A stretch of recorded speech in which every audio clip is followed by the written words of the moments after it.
పాము కనబడితే చాలు అమ్మో పాము అంటూ పరిగెడతాం. పామును చూడగానే పైన ప్రాణాలు పైనే పోతాయి. పాము పడగ విప్పిందంటే ఇంకా అందే సంగతులు. అలాంటిది ఏకంగా 4 విషసర్పాలు ఓ బుడ్డోడు చుట్టూ చేరి పడగ విప్పి కాటేయకుండా వదిలేశాయంటే నమ్ముతారా?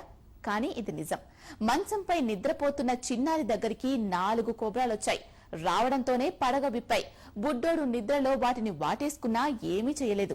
అంతేకాదు, ఆ 4 సర్పాలు మంచానికి ఉన్న 4 కోళ్లపై నిలబడి కాపలా కాస్తున్నట్లు పడగ విప్పిన దృశ్యాలు ఇంటర్నెట్ లో హల్చల్ చేస్తున్నాయి.